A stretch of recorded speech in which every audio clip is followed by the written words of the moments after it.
Your emotions are getting in the way of your progress. Now, when I explain what I mean by that, I'm going to focus on lifting and the gym, but I feel like the concept that I'm going to try to explain can be applied in a lot of different areas of your life.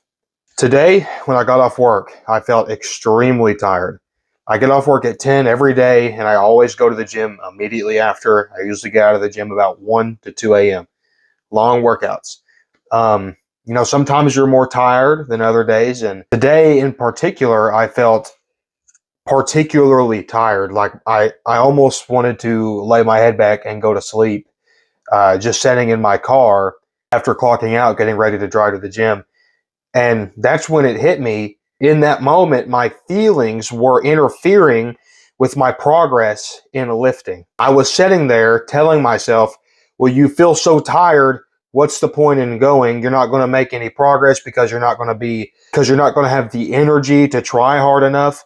I tell myself that obviously I need to recover. I need to rest, even though today is not a rest day. It's a scheduled lift day. And because I feel tired, I'm allowing my mind to make all these excuses as to why I don't have to go do the lift. And it made me think about if there were any other times in my life where how I feel negatively affected progress that I'm making while lifting. And it also made me think, are there times that the way I feel positively benefits the way I lift? And if so, which one outweighs the other?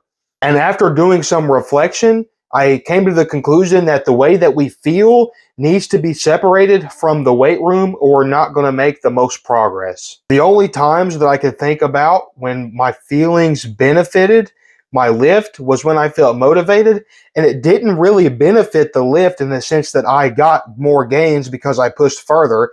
You have to push to failure to make gains. You can't push further than failure, really. So the only benefit I got from feeling particularly motivated on any given day was that the lift was just a bit more enjoyable. So the only benefit is that it feels better to lift. The feeling only benefits in the way of feeling. It doesn't actually benefit with constitutable progress. When we think about how often or what feelings we get that negatively affect our lift, there's a wide range of possibilities of things that you could feel, and many of them will happen frequently, and they will all negatively affect the progress that you will make in the weight room.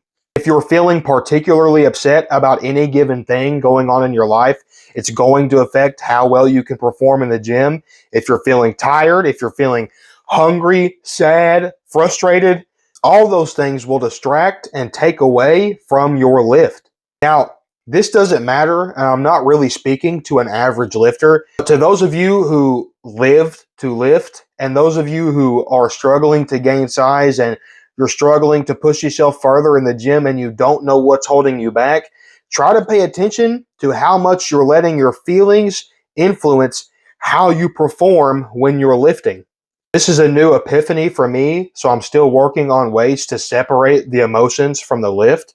I think it's something I've kind of naturally tried to do without really thinking about it too much in the forefront of my brain. Really locking in and focusing on your form and the movement of the lift, trying to push any negative thoughts out of your brain during the lift, and just really focusing only on the lift, putting all of your mental capacity on the weight that you're moving is something that has worked for me. I will say I don't let emotion come into the way of my lift very often. Today was a particular day that I really had to fight the way I felt just to even get to the gym.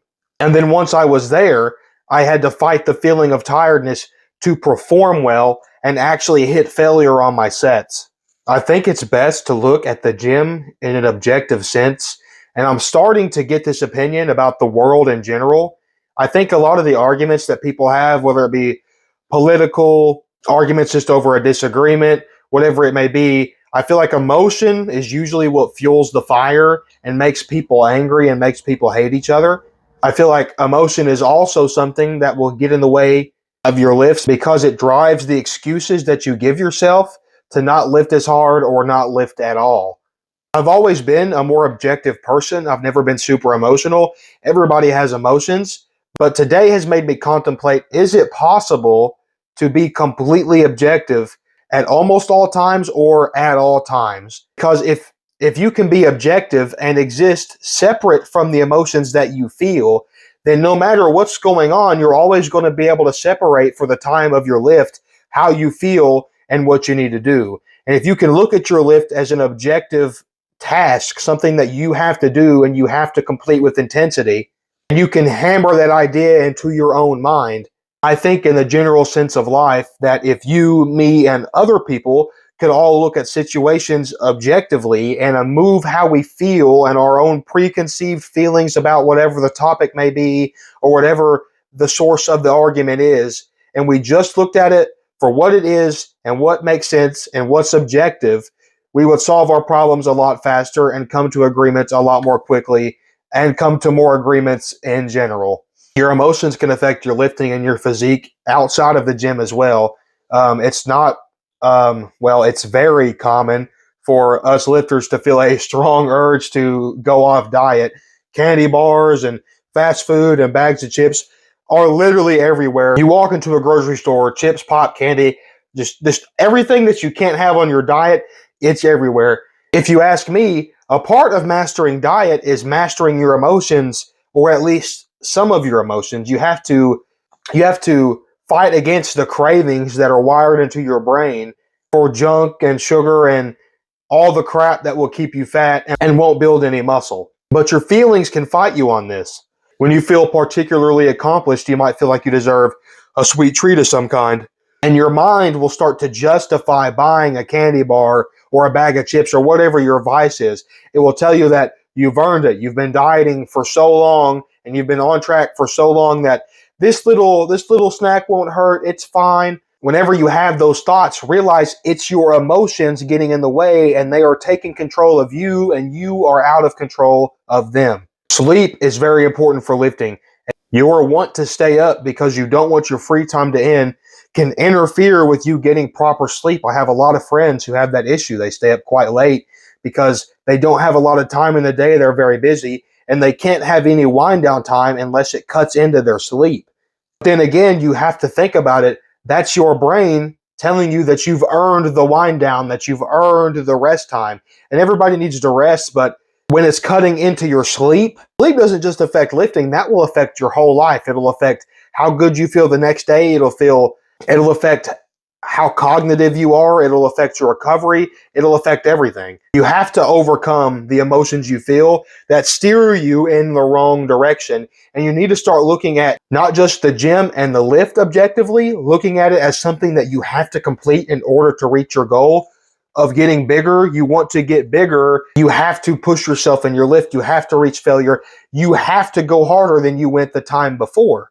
Your emotions will steer you toward eating the wrong thing. Your emotions will steer you into doing the wrong thing. Your emotions will steer you into not sleeping and make you think that you earned it and you deserved it when really that's not the case, and it's going to interfere with your goals. So really, to come to an end, just watch your emotions, try to understand how they're affecting you, and whenever you feel a certain way that's going to have a negative impact on your lift or whatever it is your goal in life, remember to stay objective. Look at what's happening for what it is and don't let your emotions control you. Stay swole.